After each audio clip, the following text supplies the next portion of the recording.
Assam focus Santali news channel पाहटा खन सनाम को सगुन जोहार। बिहाली विधानसभा समष्टि रे नवा एमएलए ओकाटा दो निय चलाबेन एमपी इलेक्शन रे बिहाली विधानसभा समष्टि रे जहां एमएलए तहकान रंजीत दत्त उनी बदलते निय बाय इलेक्शन ते भारतीय जनता पार्टी खने जितेव चलाव कान दिगंत घाटवार नवा एमएलए कनाय एकदम नवा एमएलए कनाय तीस हो उनी विधानसभा रे बाय रोड बड़ाव का तहना उनी पहिलो बार जितेव काते फर्स्ट जितेव काते पहिलो बार उनी विधानसभा रे अडी मौज भाषणे दोहो केदा एते नोय दिगंत घाटवार गोंके दो अडी दिन रे 2006 सन रे विश्वनाथ विधानसभा समष्टि को भारतीय जनता पार्टी को गे टिकट को एमा दी तायना उन रे हो बाय जितेलोना और उनी जितकरी लगी गे नित वर्तमान रेन भारत रेन मानवतानी राष्ट्रपति द्रौपदी मुर्मू दई उनी जितकरी लगी उन रे हे लेनाय मेनखाय उन रे दिगंत घाटवार दो बाय जितेव लेना और ओना तायम तेगे उनी दो विश्वनाथ जिले Bharatiya Janata party rain president होइना इना तायम उनी दो Assam state Bharatiya Janata party rain president होइना चा मोर्चा रेन हो प्रेसिडेंट ताहे कना इना तायम आर हो उनी दो विश्वनाथ जिले Bharatiya Janata party rain president ताहे कना मेनखाय नियबार बिहाली विधानसभा समष्टि रे बाय इलेक्शन होये न बाय इलेक्शन रे नुई अड़ी ढेर भोट ते जितेव काते और उनी जितेव तायम पहिलो बार नियधम गी विधानसभा इलेक्शन रे अधिवेशन दो हुयो कना और नवा पहिलो बार न विधानसभा इलेक्शन रे जितेव काते असेंबली रे अड़ी मौज कथा रोड केदा एनते जे नवा कथा है रोड केदा जे भारत आसाम अरुणाचल बॉर्डर आड़ीते अड़ी ढेर आतो गे मेना ओना करे हो सरिया कथा गे लय केदा जे जल जीवन रिया से दा रिया व्यवस्था बांग ताहे कना से जल जीवन मिशन नोंका बांको बैसेव का थाना और निय बार निय ओक्ते रे दो जल जीवन मिशन से दा रिया व्यवस्था हो बुरु आड़ी आसाम अरुणाचल बुरु आड़ी रेन होड़ को न्याम का गया और नवा कथा हो रोड तोरा कदे जे चा जनगोष्ठी को दो कांग्रेस सरकार ओक्ते रे उनको दो अड़ी ते अड़ी असुविधा को ताहे कना एनते उनको वा जहांटा पढ़ाव लगे स्कूल से विद्यागार हो उनका बांग ताहे कना नोय सरकार है कते गे प्रत्येक टी बगान रे स्कूल से विद्यागार होय कना और नोआ बडोलेंड रे कथा है रोड तोरा के गया जे पहिली सरकार ताहे कान ओक्ते दो डहार कोना व्यवस्था मौज बांग ताहे कना नोय सरकार है कते गे डहार को अडी आट के मौज कना और नोआ कथा है रोड तोरा केदा जे नोय सरकार है कते गे बिहू हो विश्व दरबार रे से अडी चितान ते पसनावना और उनका गे ने वर्तमान रेन सरकार जहाटा दो भारतीय जनता पार्टी रेन सरकार से हिमंत बिश्व शर्मा सरकार जे आसाम रेन चा जनगोष्ठी को वा झुमुर डांस विश्व दरबार रे पसना लगे नुया छुटेव कना ओनाते दिगंत घाटवार बिहाली विधानसभा समष्टि रेन एमएलए आसाम सरकार अडी एमआई सरहाव के दिया नीति अंजम चेपे Assam focus Santali news channel रेन सनाम येले को नवानी एमएलए बिहाली विधानसभा समष्टि रेन नवानी एमएलए दिगंत घाटवार चे को रोड कदा उनिया रोड हो थोड़ा अंजम चेपे Assam focus Santali news channel सनाम येले को दिगंत घाटवार आई अखिल को बहुना धन्यवाद जनाइছো अध्यक्ष महोदय मोर विधानसभार प्रथम वक्तव्य और पुनप्रथमे मैं अध्यक्ष महोदय और माननीय मुख्यमंत्री महोदय धन्यवाद कृतज्ञता जनाइছো जे कुकराझार निचिना ठायत जितु समय এটা সময়ত আমি দিনতো যাবলৈ ভয় কৰাৰ অৱস্থাত আছিল আজি আমাৰ বিধানসভা বাজেট অধিৱেশন পাতিবলৈ সক্ষম হৈছো ঐতিহাসিক বাজেট অধিৱেশনত আৰু মহামহিম ৰাজ্যপাল মহোদয় যি ভাষণ তাৰ समर्थन जनाय देखा कबल ओलाइছো जे আজি विगत सरकारों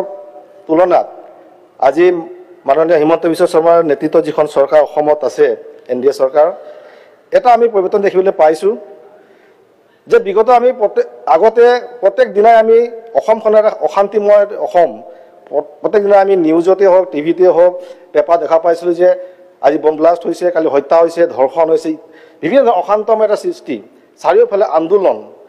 যাৰ কাৰণে কি सरकार जिको सरकारे आज কোনো ধৰণৰ উন্নয়ন কাম কৰাতকৈ যথেষ্ট ব্যাধি হৈছিল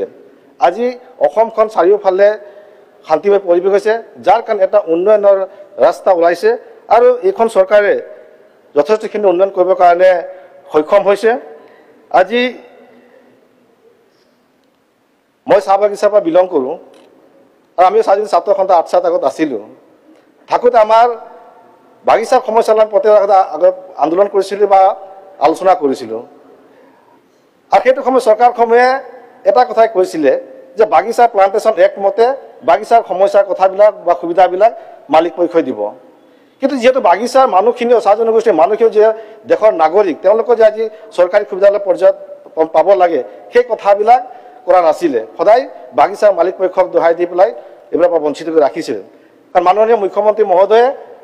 দায়িত্ব লোৱাৰ পিছৰ পৰাই যে চাহ জনগোষ্ঠী এটা অবিচ্ছেদ্য অংগ অসমৰ আজি বৃহৎ জনগোষ্ঠী আগবাঢ়ি নাযায় অসমখন কেতিয়াও আগবাঢ়ি যাব নোৱাৰে আজি যিখিনি সমস্যা বিশেষকৈ আজি শিক্ষাৰ দিশত আজি পিছ পৰি আছিলে আজি স্কুলবিলাকৰ হাইস্কুলৰ ব্যৱস্থা কৰিলে আজি স্কুলবিলাকত চৰকাৰী স্কুলবিলাক বাগিচা স্কুলবিলাকত চৰকাৰী শিক্ষকৰ ব্যৱস্থা নাছিলে ইউনিফৰ্মৰ ব্যৱস্থা নাছিলে মিড ডে মিলৰ ব্যৱস্থা নাছিল এইখিনি আজি ব্যৱস্থা কৰাৰ কাৰণে মই ধন্যবাদ জনাইছোঁ তাৰ লগতে আজি বাগিচাবিলাকত আমি ৰাস্তা পদূলি দেখা পাইছিলোঁ কোনদিনাখনে চৰকাৰী মানে পকী ৰাস্তাৰ ব্যৱস্থা হোৱা নাছিলে আজি এইখন চৰকাৰৰ দিনতে বাগিচা অঞ্চলবিলাক পকীকৰণৰ ব্যৱস্থা হৈছে স্কিল ডেভেলপমেণ্টৰ চেণ্টাৰ হৈছে বিভিন্ন ধৰণৰ আজি মানে আঁচনিৰ পৰা আজি লাভান্বিত হ'বলৈ সক্ষম হৈছে অকল এয়াই নহয় অধ্যক্ষ মহোদয় আজি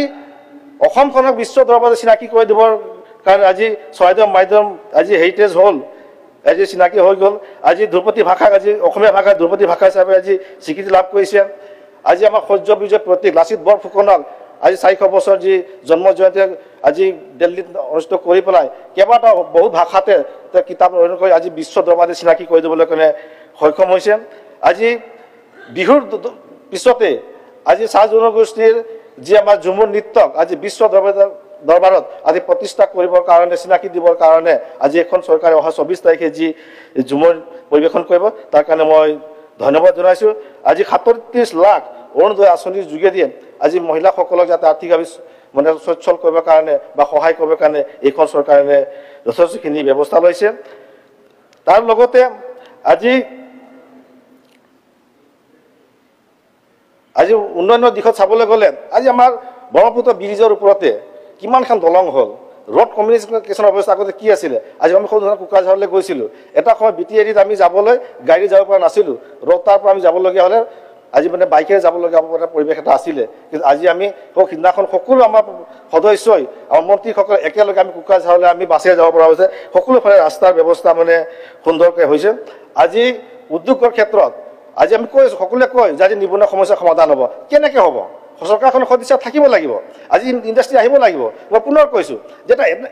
অসমখন এনেকৈ জৰ্জৰিত অৱস্থাত বা আতংক অৱস্থাত আছিলে যাৰ কাৰণে কোনো উদ্যোগপতিয়ে হওক বিনিয়োগকাৰী আজি অসমত আহিবলৈ ভয় কৰিছে এটা সন্ত্ৰাসবাদ এটা অসম বুলি এটা মানে চিহ্নিত হৈছিল আমি যেতিয়া বাহিৰলৈ যাওঁ আজি এটা পৰিৱেশ নিৰ্মাণ হৈছে যাৰ বিভিন্ন ধৰণৰ আজি